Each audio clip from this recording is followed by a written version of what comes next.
Next to the extraordinary story of Princess Haya bint Al Hussein, the wife of the ruler of Dubai, who's reported to have fled to London with her 2 children and to be seeking a divorce from her husband, Sheikh Mohammed bin Rashid Al Maktoum. It's the latest scandal to hit the family after last year's reported mid-ocean abduction of Princess Latifa, a daughter of Sheikh Mohammed, as she tried to flee Dubai. And it's a story with plenty of Irish connections, including a former president, as Robert Short now reports. This is a story of 2 Arab princesses. One has disappeared from public view in dramatic circumstances. The other has reportedly absconded to London. It's the story of the ruler of Dubai, who owns 8 stud farms in Ireland. It involves a former president of Ireland, and it's set against the backdrop of a long and deep relationship between the Dubai royal family and this country.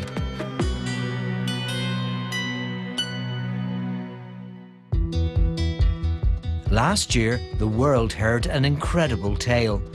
Princess Latifa Al Maktoum is the daughter of the ruler of Dubai, Sheikh Mohammed bin Rashid Al Maktoum. The Sheikh has extensive interests in the horse racing industry in Ireland. Last year, Princess Latifa attempted to escape from Dubai. Before her attempt, she recorded this video. So, this video could save my life. And if you are watching this video, it's not such a good thing. Either I'm dead or I'm in a very, very, very bad situation. She was helped by a Finnish friend in Dubai, Tiina Jouhainen, who says this video shows Latifa training for her escape. According to Jouhainen, the pair drove across the border of the United Arab Emirates and into Oman. They then used jet skis to liaise with a boat waiting offshore.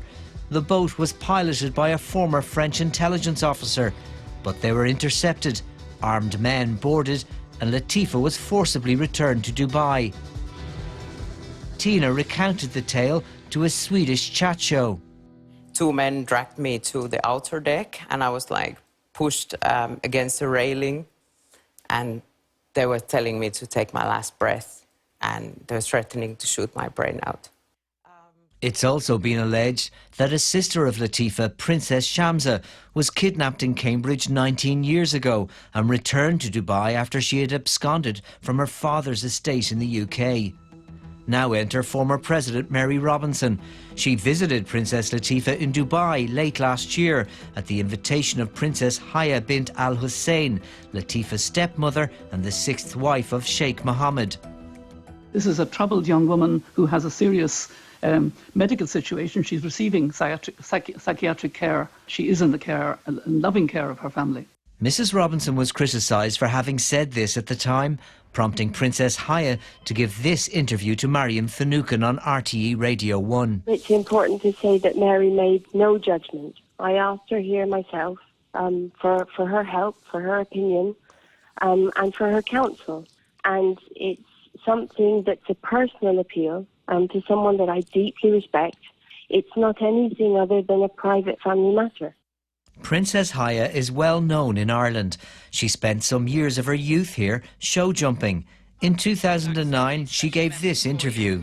Yes, it's wonderful. It really feels like being home. I probably spent the most formative years of my life here in Ireland. This week it emerged that Princess Haya herself has left Dubai and is in hiding in London. It's reported she's initiated legal proceedings against Sheikh Mohammed, seeking a divorce. Yesterday, former President Robinson made this comment when asked a question about the United Arab Emirates. I really have nothing more to say about that. I have never been friends except with Princess Haya. One friend, who is still my friend. Okay, thank you very much. Thank you. Haya's husband, Sheikh Mohammed, keeps a lower profile but is equally well known here. He's the owner of 8 stud farms in Ireland, including Kildangan Stud in County Kildare, employing 250 people directly. It's all part of his international bloodstock and racing enterprise, Godolphin and Darley Stud Group. Sheikh Mohammed is the Prime Minister of the United Arab Emirates, of which Dubai is a part. Earlier this year, Amnesty International accused the UAE of giving arms to militias in Yemen suspected of war crimes. The UAE has been part of the Saudi coalition fighting in Yemen. Dubai has sprinted away. Dubai Ireland's connections with Dubai's ruling family go back a long way. Sheikh Mohammed's brother, Sheikh Hamdan bin Rashid Al Maktoum, funded the construction of the mosque and Islamic Cultural Centre in Clonskea in Dublin. The foundation continues to fund the running of the mosque. This week, the foundation announced a new partnership with Trinity College, which will open a new Al Maktoum Centre for Middle Eastern Studies. The Embassy of the United Arab Emirates had no comment to make when contacted by Primetime today. Robert Short reporting, and I'm joined now via Skype by human rights lawyer David Haig of the Free Latifa campaign. David, thanks for joining us. What does this latest development mean for your campaign to help Princess Latifa? I think for our campaign to free Latifa, it's a very good development. What it means now is essentially that Latifa's case, Latifa's evidence, the video that many millions around the world has seen, and her very brave bid for freedom, which has inspired many women in the Gulf, is now going to be viewed in a English court as opposed to in the UAE. All her evidence, that of her older sister Shamsa, who was kidnapped from the streets of Cambridge, allegedly by her father's forces in 2000, it's all going to come under the spotlight of a UK court when that UK court decides whether or not it is safe to send two youngsters to Dubai into the hands of Sheikh Mohammed. Now, the BBC's security correspondent, quoting sources close to Princess Haya, says she recently discovered disturbing facts about Princess Latifa's case. Given her role in publicly rejecting claims about Latifa's declaration, does that seem a bit odd? It does seem to be something like a 180. Now, at the time when we were shocked, we were very shocked at Mary Robinson's involvement, not so shocked at Princess Haya's involvement in what we describe as a publicity stunt gone wrong to essentially whitewash Latifa's kidnap in December. But what we've got to remember, and something that we're now doing, at the time we wrote to the UN and several other leading NGOs wrote to the United Nations and complained about Princess Haya because she is a current peace ambassador. We pointed out various rules of the UN and the potential conflict of interest. But now we're actually going to withdraw that complaint because it may very well be that she was under similar amounts of duress and frightened for her life, like Latifa, Shamsa, and no doubt many female members of the family and many male members of the family. Now, Mary Robinson says she is still a friend of Princess Haya's. What would you like to hear from her now?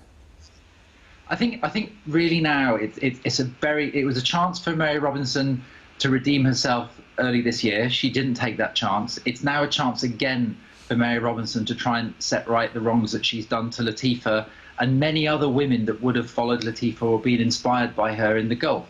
As you may know, in the Gulf, women are very much seen as the property of men, and that's something which really needs to change. Latifa's story has inspired many. We're seeing many in the UAE running away. We're seeing many young ladies in Saudi, and now Princess Haya, the wife of one of the rulers of the Emirates, running away.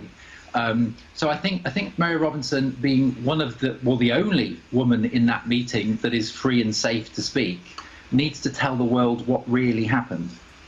OK, finally, the Maktoums are incredibly wealthy, they're incredibly powerful, they're incredibly well connected.